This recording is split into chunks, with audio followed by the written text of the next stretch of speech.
Hi, hello, it's me, Julian Greystoke, and today we're here for a video that I blatantly stole from another booktuber. I'll link her video down below if you want to go see how her audience responded to this question, but I wanted to see what my audience thought and what comments they had to add to this scenario, and I might throw in some of my own as well as we go. I asked all of you if you could just talk to writers as a whole, myself included, what are some things that you wish we would stop doing? So let's read some of your answers and see if you come for me at all. Like, do I need to stop doing some of the things that I do? We'll find out. Let's check it out here. I'm just gonna kind of go in order here.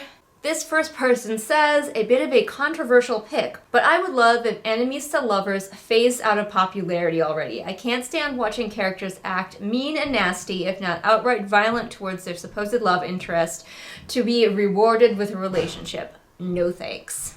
Like, even though intellectually I kind of like enemies to lovers, there's a lot of people doing it who you just kind of are like, Like, I've seen it in books where like the guy is like a war criminal who has killed hundreds, and then by the time they become lovers, he's like, oh well, actually I'm very sorry, and she's like, oh, I forgive you because you're nice to me now. And also you've got a lot of confusion with what enemies even means, like in Fourth Wing. But yeah, I can see a lot of the enemies to lovers tropes are getting out of hand, and I wouldn't mind if we stopped using them quite as much or tried to find more creative ways to use them. This person says, I would like more focus on editing, whether it be developmental or line editing. One of my biggest gripes tends to be with pacing, and so many books are unnecessarily long. So this is a little bit an issue of publishing.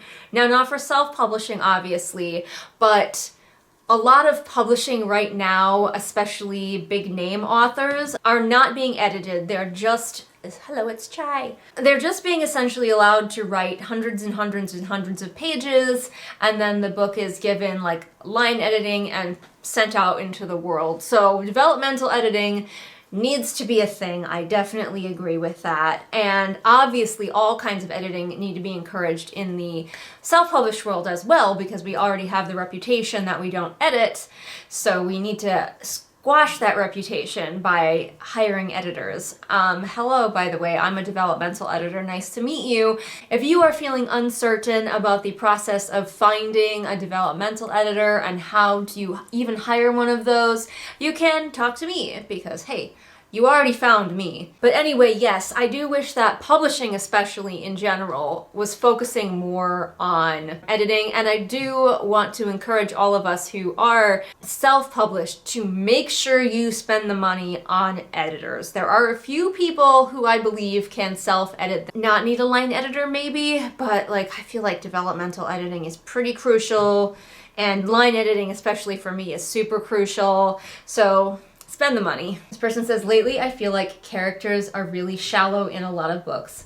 The grumpy one, the sunshine one, the angsty bad boy, and the edgy bad girl. And as a character-based reader, I feel like I'm expected to subsist on crumbs. Yeah, I do agree a lot of authors are relying on tropes and character archetypes to get the point across, and we're kind of forgetting that characters are like whole people. Tropes and archetypes are an okay place to start. They are a jumping off point, not the be-all and end-all. Your character's not finished just because you've decided that they are the sunshine one.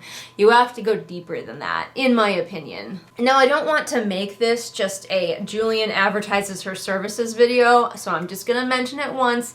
I have some books that you can read. I'm an incredibly character-oriented author, so if you're looking for character stuff, if you're looking to get away from all of the obnoxious tropes that are popular right now, you want a breather, a break from that, I highly recommend you check out my books. This next person says, I don't know if it's just me, but I feel like I see a clear difference between male-led stories and female-led stories. I would like to see some more stories where that's reversed. For example, instead of a story about some petite girl with two big strong men fighting over her, have a small guy with two big women fighting over him. I do agree that I'm getting awfully tired of the body type thing.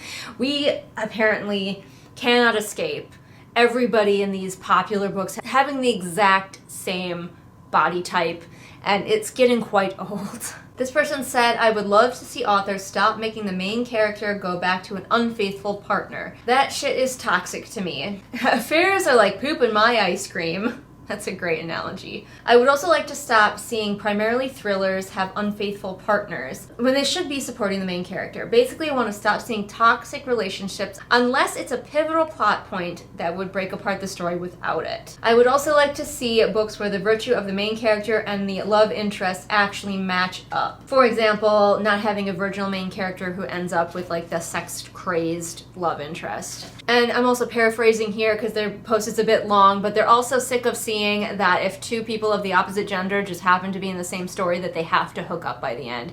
Like they're trying to solve a mystery, they're a man and a woman, they're gonna have to hook up by the end. And I agree, I pretty much agree. I don't read as many books that involve like affairs and unfaithfulness, but I could see how that could get super annoying. I agree that in thrillers I get exhausted that the love interest is always a villain.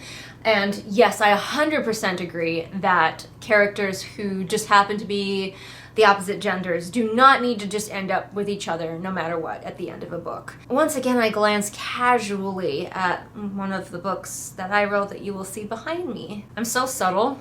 This person says, everything needing a romance. Oh my god, I promised I would stop talking about my books, but one more thing, if you're exhausted by romance, I have a couple of books that could be right up your street. Anyway, you know the vibe where you meet the character and it's just, oh, this character is gonna be the love interest, huh?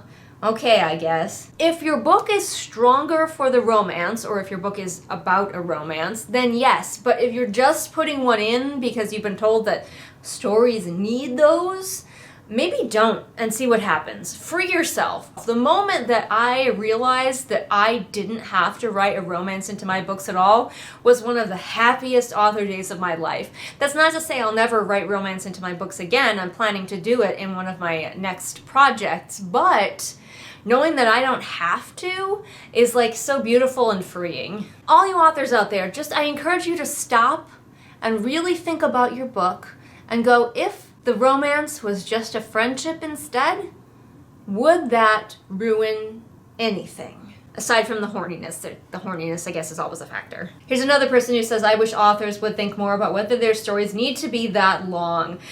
Yeah, especially as a fantasy reader, although thrillers are getting up there too. Thrillers have started to like move into that territory. But as a fantasy reader, you see books that are like 500 pages long on the regular now. And it's like, do they need to be that long? And a lot of the time they don't. And we just didn't bother to edit out some things that don't need to be there. This person is just kind of sick of the publishing industry. Again, this isn't really like for writers, but they are mentioning how sick they are of the current trends, you know, and how authors just need to pander to be successful, which is more on publishing. It's more on the publishing industry than it is on the authors necessarily. Now here's another one where I might say my books might be for you. Let's focus on surprising / tricking the reader with a cliffhanger, twist, or trope subversion. It's more focused on intentionally consistent plot with stakes other than the threat of random death. I'm just saying, you might like my books.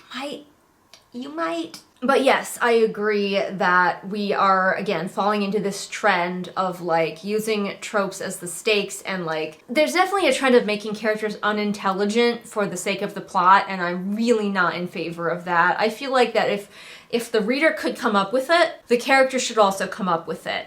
And if not, there should be a good, believable reason why the character doesn't come up with it. In my opinion, if your character's being intelligent ruins the plot, then you need to rework your plot. They also say, if there must be a love triangle or any love shape where only one lover can win, make it an actual difficult choice for the main character. I really dislike how narratives have to frame the intended losing option as being abusive or paternalistic or controlling. Looking at you, Moss and Yaros, whatever, the person who wrote Fourth Wing. Sometimes straight up 180ing an established personality just so the intended winner looks better. I want the special girly main character to angst over her equal feels for each emotionally healthy, stable option. Yeah, that would be really nice. I don't like that these books have the idea that you can only be attracted to one person at a time, and if you are attracted to two people, well, I don't know what happens. That's impossible. One of them just has to turn out to be evil or terrible in some way, and they can't both be like people with virtues and flaws all their own for you to choose from. This person says, weird age gaps, just why? Why is Howell 27 while Sophie is 18 or 19? Hey, how dare you come for Howell? Actually, 27 versus 18 or 19 is not too bad compared to a lot of books where it's like, she's 17 and he is a 1,000-year-old vampire. But yes, we do tend to still have age gaps where the guy is more significantly older than the girl. I think it's a hyper-innocence thing. We still cannot escape this idea of the ideal feminine being someone who is young, who is super innocent, who needs a man to come and show her the way, and the man should be older because how is he gonna show her the way if he's a young guy? And yeah, I'm over that as well. They also mentioned, and I agree with this, if you're using the excuse of, well, historically older men used to marry younger women, unless you're writing a historical book, like if you're just writing a fantasy, you don't need to do that. You don't need to have your vampires and teenage high schoolers be historically accurate. This person says, stop with the bully-focused stories, or at least include the content warnings. The bully fetish I don't mind because it's made clear in the marketing. It's just the surprise bullying that ruins the book for me. Yeah, I agree. There's this whole idea that you have to have your character have like a foil, which is a good idea. Wherever they go, give them somebody who opposes them. But we seem to have taken it to an extreme where just like regular people not liking each other for whatever reason is not enough. The bullies have to be like unhinged, and there has to be so many of them, and the main character can't go anywhere without encountering some kind of bully. This person says, I have two. The first has already been said by others, but I really like some solid stories without a romance. Not everyone wants or ends up with a partner. The second is more specific for YA books. I am sick of the YA love triangle trope. It's in so many of them. So yeah, I think people are still, I think people are still recovering from love triangle exhaustion. I don't think we're quite back to like being in love with love triangles again. I could see them maybe making a comeback, but I feel like maybe we're still exhausted by them and maybe we need to back off them a little bit longer. By the way, this is probably going to annoy some people, but yes, I still call them love triangles. So many people are like, I will never call them love triangles because the guys aren't in love with each other and therefore it's not a real triangle. And I'm like, well, but that's what we call them. That's what we call the trope. That's just a me thing. If you want to call them love, I don't know, angles, I don't know what people are calling them, but when I say love triangle, people know what that means. So it's a lot easier than me trying to like explain what I mean every time when I'm talking about this type of relationship or this trope. We call it a love triangle. People know what that means. This one is again more about the publishing industry, but it is exhausting. Their last line kind of summarizes it well. I'd like if everything that gets the most marketing and attention weren't all the same thing in different fonts, specifically romantasy and Colleen Hoover style romances. Yeah, marketing and the things that are in right now, it's very frustrating because like publishers are just hitting the same things over and over again. And honestly, writers can't necessarily be blamed for wanting to write the stuff that is gonna sell because we would like to eat. This I totally agree with, and it is exhausting in Fourth Wing. This person says, look, I love having a ton of romance in a story, but the characters should not think about their love interest in a sexual manner constantly. I've encountered so many stories where the main character is nonstop thinking about how sexily appealing their love interest's body is. Like, what about the fluffy stuff, the deep emotional connection? What if they do thoughtful things for each other, like make each other happy, rather than just think about muscles and boobs all the damn time? So many books have such shallow, physical-focused romances. That's not love. 100% agree. 1000% agree. Splash it across the universe. Why do we seem to think that sexual attraction is the only kind of attraction? They just are thirsty for each other all the time. And like when we think about, like in real life, when I think about the things that I value in a romance, like kindness, thoughtfulness, the fact that me and my husband do little things for each other all the time. Those are the things that I like in a romance. You can still have the horniness, but I would like to see more reasons why they would fit together as a couple aside from the horniness. Like if you took out the sexy stuff, would they make any sense as a couple? If the answer is no, I'm probably not going to buy their romance. Another person complaining about what's popular just in general with all of the trends right now. And yeah, publishing, it's so frustrating for everybody. Unless you can happen to write the perfect book that makes you lots of money, the rest of us are all just mad and frustrated over here. This person, very direct, I love it. What I wish authors would stop doing. Painfully disgusting descriptions, especially when they're unnecessarily frequent. Perfect characters, namely characters painted to be too headstrong, stubborn as their only flaw, since that isn't really a flaw at all, and glorifying infidelity. What they would like to see more of: short, descriptive, non-flowery sentences, books that address issues that aren't commonly talked about, i.e. illiteracy, developmental disabilities, or how young children are affected by political ideologies. Those are all cool. I don't have too much to add to any of those, except for that I do like me a flowery description every now and then. Guilty! This person also coming for traditional publishing. It's in a very bad place right now. I agree. I used to want to be a hybrid author. This is a little bit of a tangent. I used to want to be a hybrid author. I was very much like, I want to do both. I want to be trad pub, but I write too many books to just be trad pub, so I'm also going to self-publish and I'm going to have both. But I stopped in 2020. I made the choice to stop querying because I saw the direction that traditional publishing was already headed in, the dumpster fire that it was already, the flames were starting to build, and I was like, I don't want to be part of that. And now it is 2023, and I look at it and I'm like, nope. I think about like, should I go back? Should I start querying again? And I don't want to. Like, I don't want to be part of that right now because it is so difficult for authors. In traditional publishing right now, I'm much happier self-publishing. That's not to say that if you are still getting into traditional publishing that you're wrong. That is to say that you are in for a real challenge, more than when I started querying by far. It is like Godspeed to you out there. It's a disaster area. Yeah, a lot of this, I'm not going to keep repeating myself, but a lot of this is people complaining about the industry right now. Frustrating.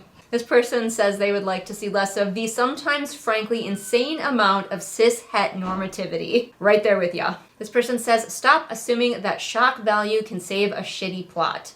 If I think your characters are annoying, I'm not going to want to watch them lust over each other because they are boring. This person says, I wish characters would think things through. They should just take a moment and have some foresight, especially if the book is supposed to be a political power struggle full of smart characters. If characters are written to be smart and cunning, show them being smart and cunning. Yeah, this ties back to my comment from before. If your characters being intelligent ruins your plot, then you need to rework your plot, probably. This person says, I'm tired of the plot being put aside for romance, especially if the characters have no chemistry or nothing previously put into their relationship. Yep. And finally, this person, the last person, a person after my own heart, stop killing animals in horror and thriller novels. Why does the dog need to die for a sense of foreboding or whatever? It's dumb, and every time an author introduces a pet in the first chapters, I can be pretty sure that Fluffy's days are numbered. Highly agree, which is why I don't kill animals in my books. You can read my books safely. Some side animals that we are not attached to may die. But the animals that are main characters, they're gonna live. You can feel safe if an animal is introduced in my book that it's making it to the end, baby. Not all of the humans, but the animals will. All right, those were all of the comments. I hope some of this was interesting. It's good to know, encouraging for me as someone who writes books that don't have romance in them, that my viewership is looking for those kind of books. So, hello. I have cultivated the right kind of viewership here on this channel, I feel like. But yes, we are also, all of us, just very frustrated with the publishing industry and the state of publishing right now. It is kind of infuriating. I don't blame us for being mad. Anyway, that's why I'm going to end here. If you have any ideas for videos, feel free to drop them below, or if you want to, and you want to make sure that your video idea gets made, you can hop over to my Patreon, where at a certain level you can boss me around, and not only can you suggest books for me to read and do reviews on, but you could also suggest video topics for me to do. So that could be exciting. Although honestly, I'll take suggestions in the comments here too. I just might be more likely to forget your suggestion because I am very easily distracted. Anyway, thanks for watching, and I will see all of you again next time with whatever it is I happen to be doing next time. Now I need to go find some ferrets because they have gone quiet, and that is concerning. Where are you? Nobody's trying to bite me. That is a concern.